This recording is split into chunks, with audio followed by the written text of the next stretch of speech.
Welcome to Australia-wide training, AWT for short. My name is Josh, and I'm going to be taking you through the training course today, BSB CMM 211, Apply Communication Skills. All right. For the past 10 years, I've been a self-employed electrical contractor before becoming a trainer and assessor, and I can say without a doubt this is probably the most fundamental training you can do for being in business or working in general. It's something that's really helped me out over the years, and I'm glad I can sort of share that with everyone. So your name is Belinda? Yeah, Belinda. It's really nice to meet you.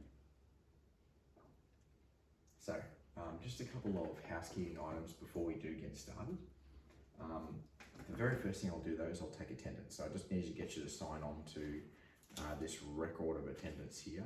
Do you have a pen? Yeah. Oh, great. Yeah, now if you just open that, just write your name there and sign onto that sheet. We just need that to ensure that the training that we're delivering is obviously going to the right people, and just for occupational health and safety reasons, or workplace health and safety reasons. Speaking of, I might start with that first. So obviously it's a pretty simple setup here in the training room. Just some general safety concerns. We're in comfortable chairs. Are you comfortable in the chair that you're in? Yep. Sweet. The lighting levels are okay. It's not too bright, not too dull.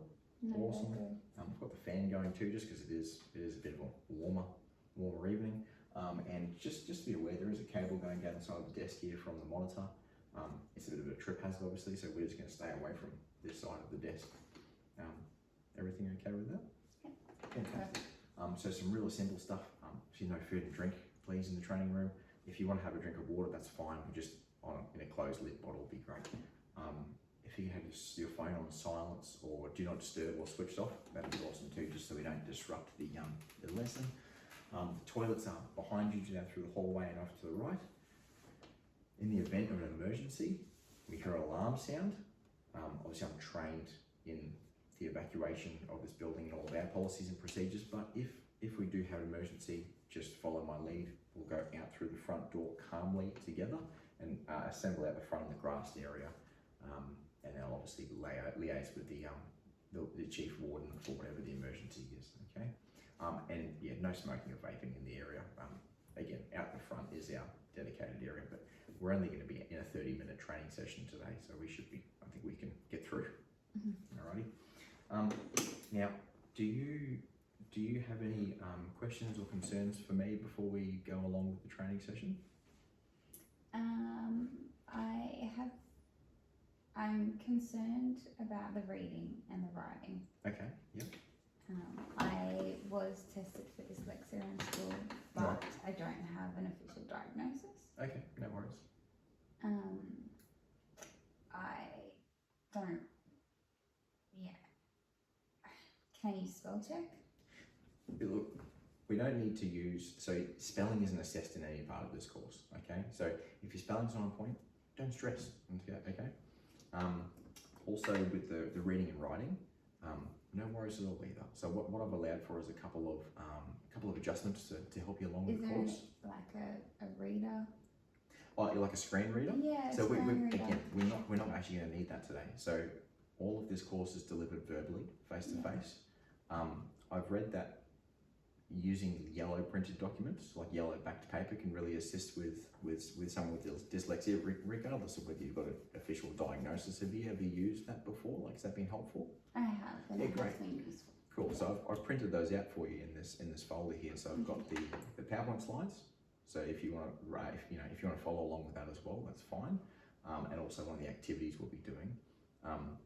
I've also made an additional adjustment so that because one of the activities does require some writing, but we can do that verbally, and I'll actually record the responses and your answers. Would that be suitable for you?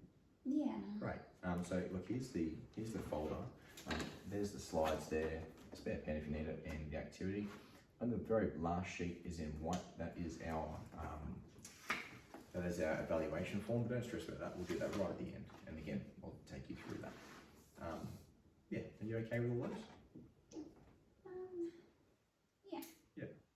Cool. So, apply communication skills. Communicating effectively with others. So by the end of this session, You'll understand how to communicate effectively with colleagues in the workplace. All right. So, what do you think is communication? Like, how would you define communication? Trying to get your message across to Yeah. someone, and it can be like using words or letters or different ways. Yeah, sure. What about what we're doing right now? Do you think this is communication? Yeah. As we're talking. using our Absolutely. words. So we've got so many different ways of communicating. The definition I like, the formal definition I suppose, is the imparting or exchanging of information by speaking, writing, or using some other medium. So we live in a very modern world now, and there are so many different methods of communication we use. So who communicates? Like, who uses communication skills? Who do you think? Everyone. Yeah, absolutely. You know, right from the very get-go, babies are communicating straight from the moment they're born. The first thing they do is, they cry out. We don't really understand what they're saying, but they're asking for help. They hold our gaze, which is where we know that a baby is comfortable with us. And grab and pinch. They do all sorts of things. But we basically come out of the womb communicating. So every single person does it. And we do it in so many different ways, through so many different mediums. Quite often we take it for granted what it is that we're doing, but it's communication. So that being said, what do you think the purpose of communication is?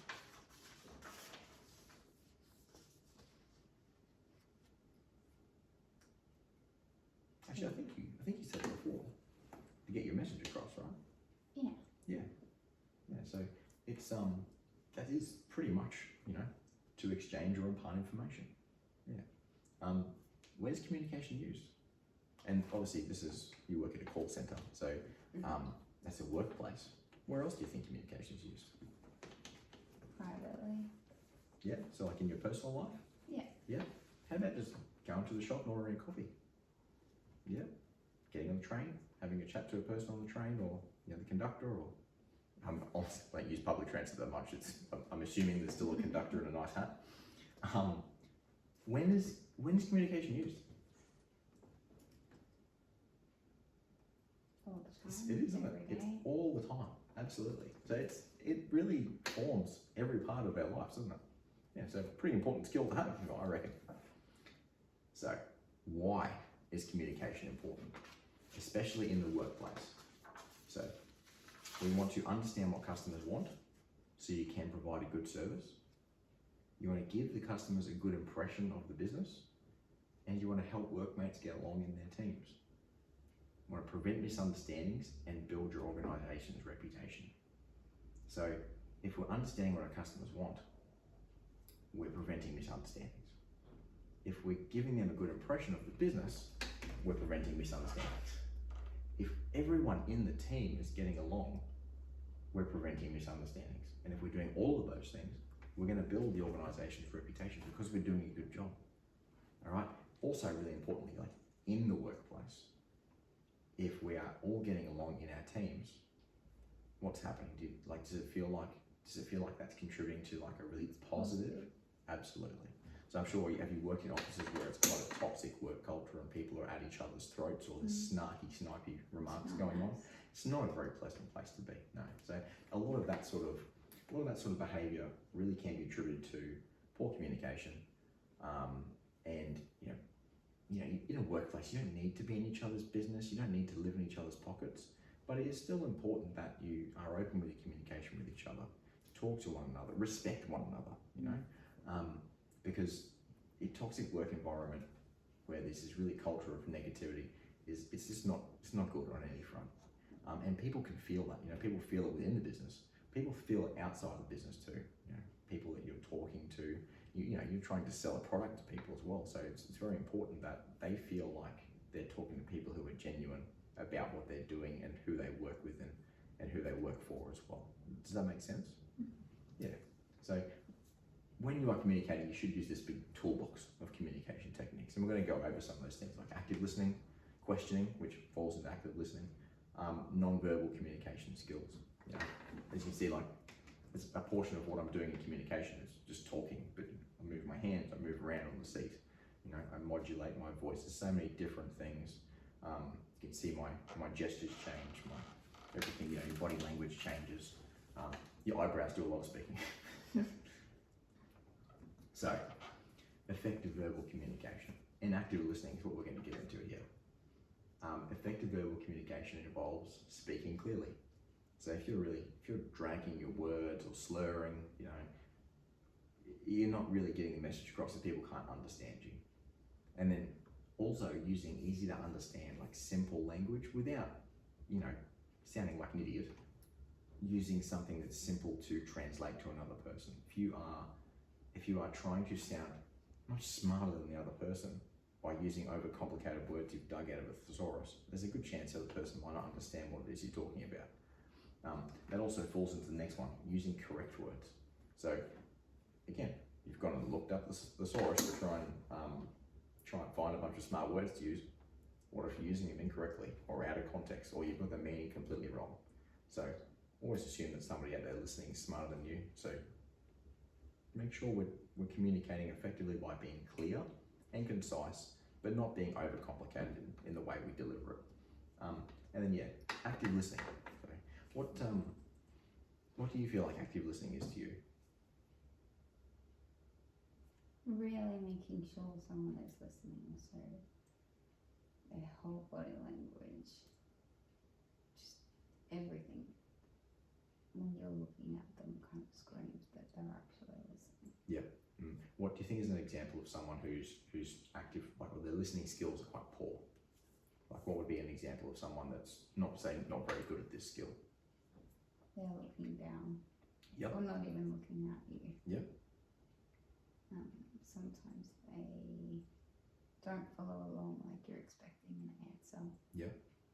And they give you one that's completely off topic. Yep.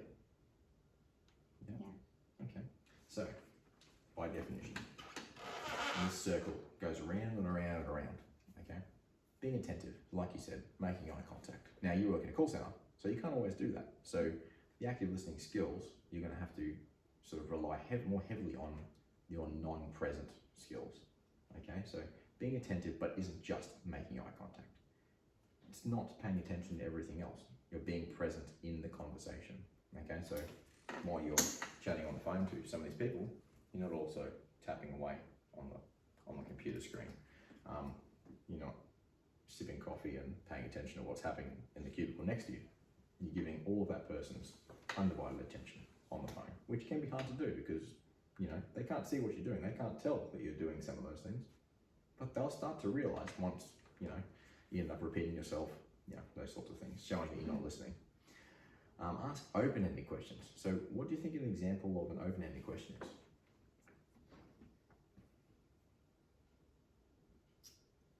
I would say an open-ended question is one where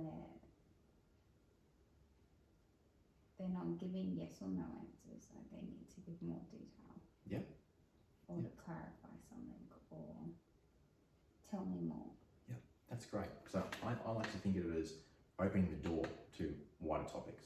So opening the question is, I guess, I noticed, Belinda, I noticed you were late coming into work this morning. What was the traffic like? And you can tell me, sort of prompting some storytellings and also getting you to relate your experience.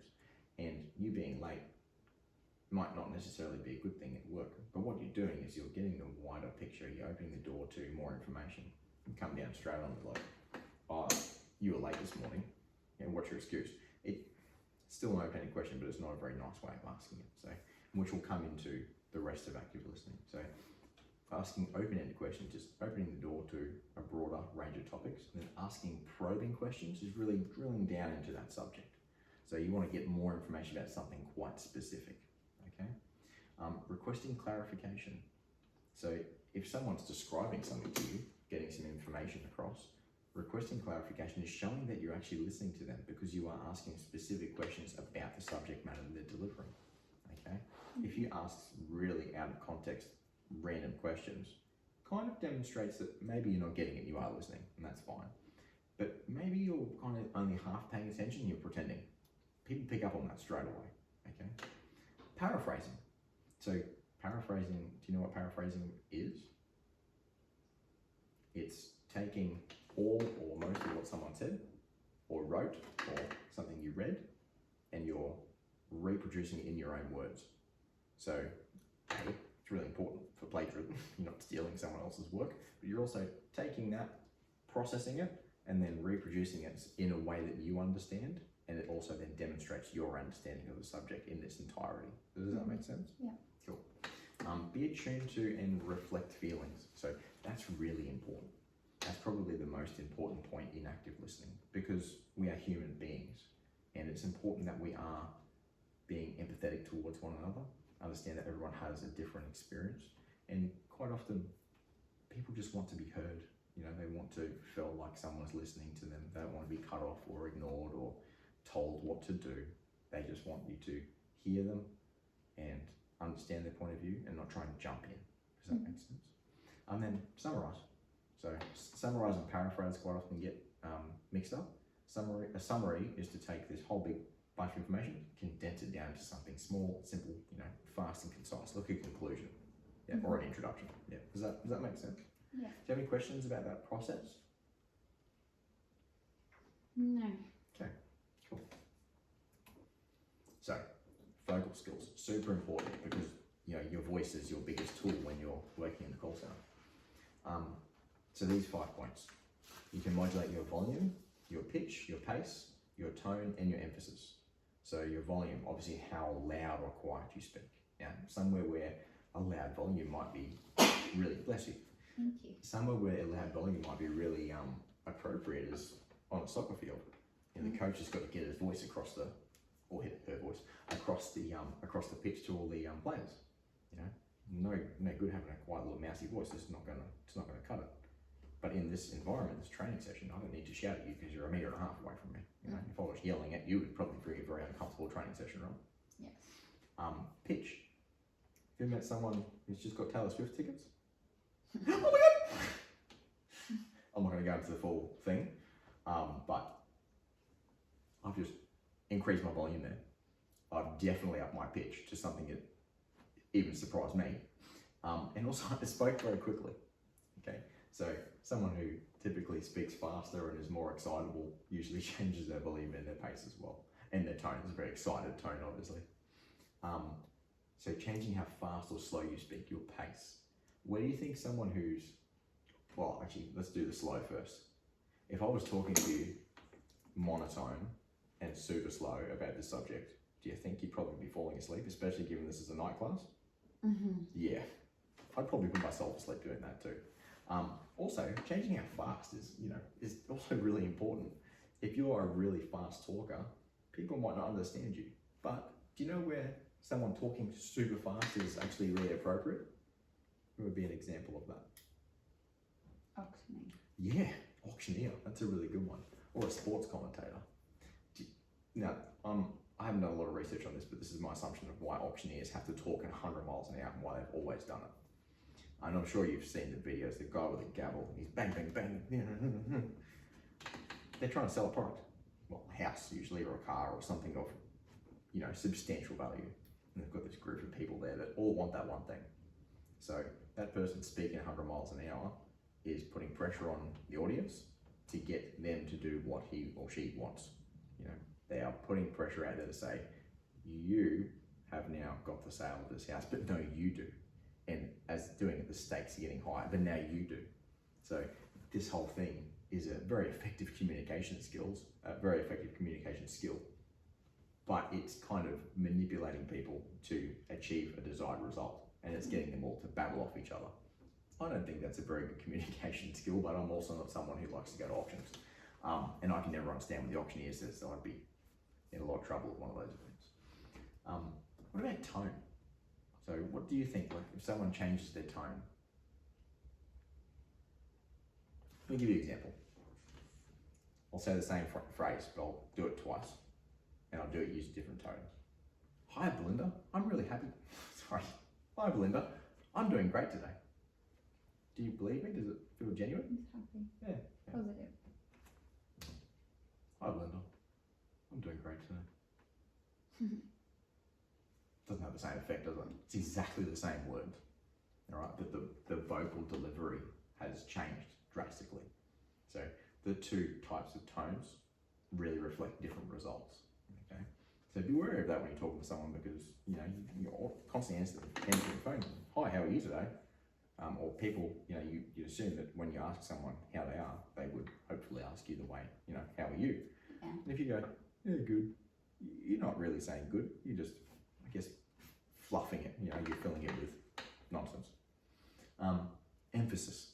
So stressing a word to highlight its importance. You're at the coffee shop. The coffee's just been delivered. Someone confronts you and goes, hey, you've just taken my coffee. I didn't take your coffee. Okay. You've just been confronted. You're saying, no, I didn't take your coffee. Okay, I'm really sorry. There's things happen, but that's your response. What about, I didn't take your coffee.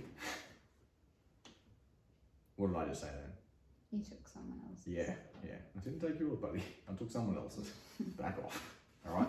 Emphasis in that phrase, totally different. Yeah. All right. Obviously, shouldn't go around jacking people's coffees in the coffee shop, because it's going to lead to misunderstandings outside of the workplace, where people are a lot less likely to be, chivalrous about it, I suppose. All right. So using your telephone, it's really important. We touched on this before. The other person on the other end of the phone, they can't see your expression, they can't see your gestures or your movements. Okay, so it's important that you use all of your skills, in the toolbox. Active listening is a really important one. But be polite and respectful. Speak clearly, as we said before, and that will help you to represent your organisation and yourself. All right, it's important that part of you is reflected in this too. You represent yourself with integrity and respect. Okay, and if you do all those things, hopefully, it won't always work, because you never know who you're getting on the other end of the phone. But if you model those, really upstanding behaviours, hopefully they will be reflected back at you. And that's how we better the world, right? By demonstrating, leading by example. Okay. When I talk on the phone, especially if I've got the little AirPods in, my arms are all over the place. I'm gesturing. I'm changing my facial expression, quite often moving around the room. Okay, I do that automatically, but I have to remind myself the other person can't see a thing that I'm doing. So, and you might do the same thing within the call center. I'd say you're probably a bit more likely to stay still in your cubicle, but it is still important that you recognize that no matter what you're doing physically, they can't see you. They're relying 100% on your vocal skills to get that message across. Okay, so yeah, just keep that in mind when you're talking to someone on the phone. Okay, because it's still, the phone is still one of the most widely used tools for communication in the workplace. So, and it's been around a long time because it works. So we've got a little activity to do. This one's called leaving a message. I'm just going to.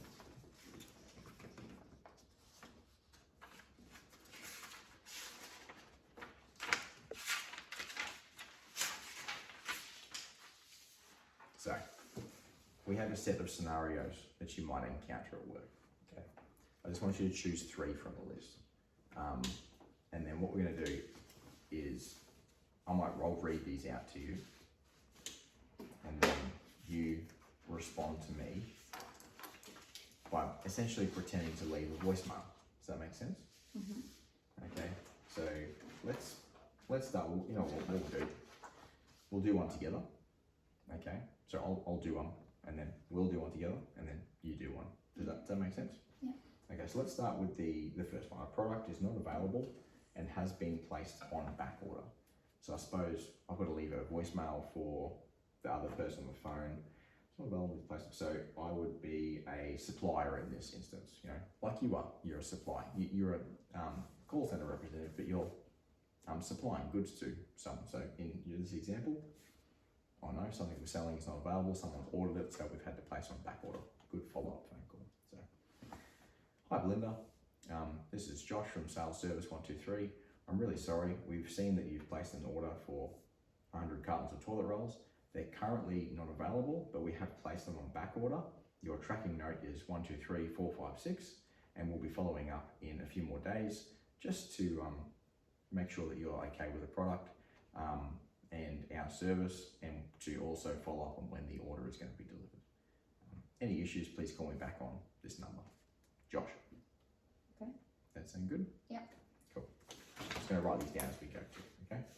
Do I need to write these down? No, so I'm going to write these down, yeah.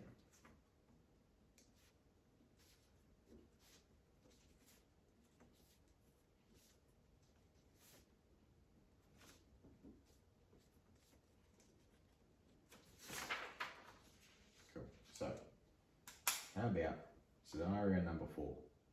You are running late for work. Mm-hmm. Yeah, so do a practice. How would, like, what have you got to say? And I imagine you're talking to your supervisor, right? Mm-hmm. Yeah, so let's just pretend I'm the supervisor, Josh. Okay. What message would you leave? And sorry, one thing I will say, don't forget that when you leave a voicemail, they can't see you. And they're only relying on your voice. So you got to tell them who you are. Yeah. Write it down as you go. Hi, Josh.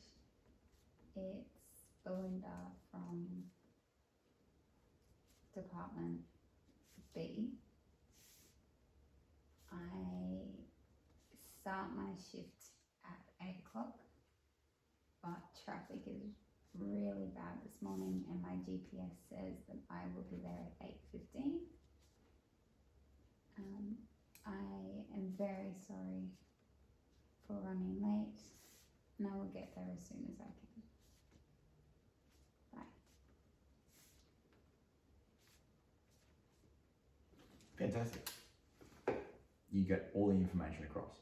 And you were clear and concise. You weren't speaking really in a rush or anything like that. And like that can be a stressful thing, leaving a voicemail for a supervisor. You're running late, you know. But you did all the right things. You told them who you were. Assuming you work for a really big company, you also told them which department you're in, because you know there could be 10 Belindas that work there. So that's fantastic. Yeah, and you even gave your boss a time frame, which is amazing. Cool. Yeah, so perfect. Let's do one more. So you want to thank your co-worker for helping with a technical issue at work. How would you, this is all you, how would you leave a voicemail for that co-worker? Do I need to write this down? No, I'll write this down. Okay. I'll give you a copy of all this too. Okay. I want to thank you. Hi, Josh. It's Belinda from Department 3. I just wanted to call to say thank you for helping me with the technical issue yesterday. I learnt a lot and appreciate it.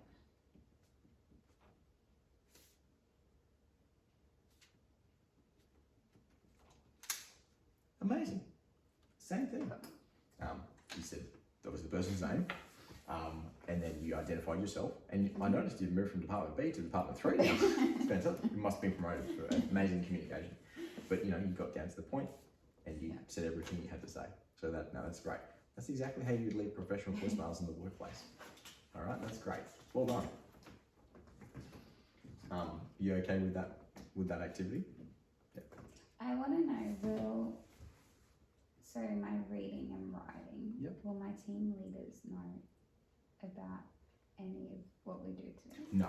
Everything that we do in the training session is private and confidential, okay? And we protect your privacy and confidentiality, which is just under AWT standard policies and procedures, okay?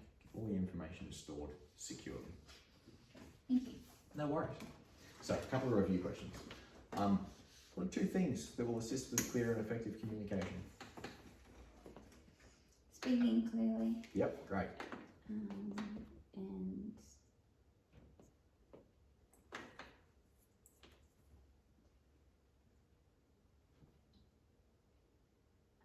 active listening. Yeah, fantastic. So, speaking clearly, simple language, correct words, active listening, be polite and respectful, sticking to the point, which you just did a great practice run there and leaving voicemails. When speaking, what are 5 key skills you should be paying attention to in your delivery? What are those 5 points when we're talking about vocal skills? volume, Yep. pitch, Yep. pace, Yep. emphasis, Yep. and tone. I didn't steal your coffee. Yep, those are the 5 points. Absolutely well done. Great listening. Cool. What's the biggest barrier to effective communication when using your phone? They can't see you. Yeah, and that's exactly right. And they can't see the other person can't see your gestures, movements, or expressions. So you're just relying on volume, pitch, pace, tone, emphasis. Okay. Yeah, fantastic. So in this session, we've covered what communication is and why it's important. We've been over effective verbal communication, including active listening. We've gone through vocal skills, volume, pitch, pace, tone, and emphasis. And probably most importantly, we've gone over how to use your communication skills on the phone, and we've practiced being on the phone.